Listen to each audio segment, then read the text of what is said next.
boleh. Kasus di Banten ini kan hanya fenomena gunung es ya, karena sesungguhnya banyak kasus lain serupa di Indonesia.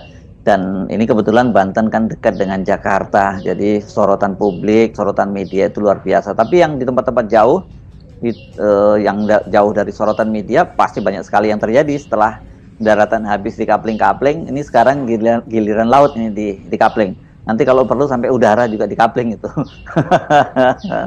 Saya kira skandal pagar laut di Banten ini mesti juga dilihat dalam satu paket dengan skandal-skandal lain di wilayah-wilayah yang sejenis misalnya. Jadi sepanjang pantai yang punya potensi untuk dijadikan resort pasti ada masalah yang sama tuh. Mungkin di Jawa Timur ada yang semacam itu, di Jawa Tengah atau di Bali, Lombok segala macam.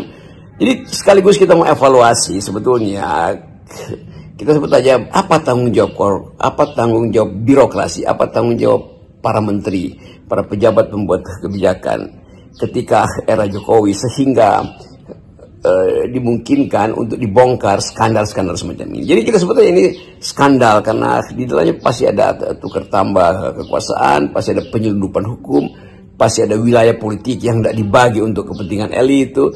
Jadi tetap kita mau lihat ini sebagai skandal, dan karena dia skandal maka mesti juga dianggap paralel dengan skandal-skandal yang lain. Kan wilayah kekuasaan itu masuk dalam semua era. Di zaman Pak Jokowi bahkan orang nggak mengerti mengapa Presiden Jokowi misalnya mengeluarkan semacam sinyal untuk di PSN-kan.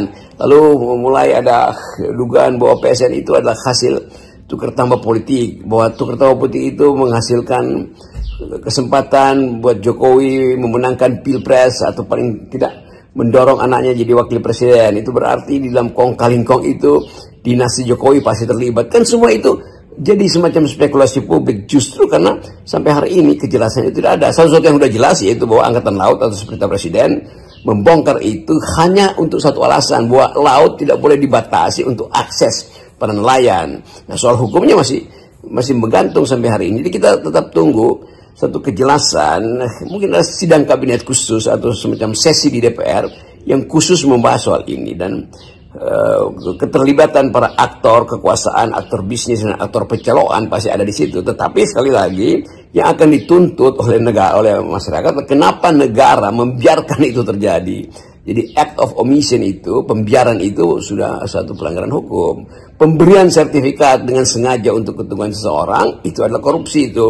Dan itu yang ada di depan mata kita hari ini. Jadi kita tetap menunggu orkestrasi ini mau diselesaikan dengan nada akhir apa itu. Jadi kelihatannya fasilitas-fasilitas yang sedang disiapkan oleh sebetulnya disiapkan oleh netizen, yaitu terus menunggu dan akan memviralkan semua hal yang dianggap kontroversial itu, termasuk kontroversi keterangan di kalangan para menteri itu, menteri ATR, menteri BPN, menteri KPK, menteri perikanan segala macam. Jadi semua soal itu yang kita sebut sebagai di dalamnya pasti ada skandal politik.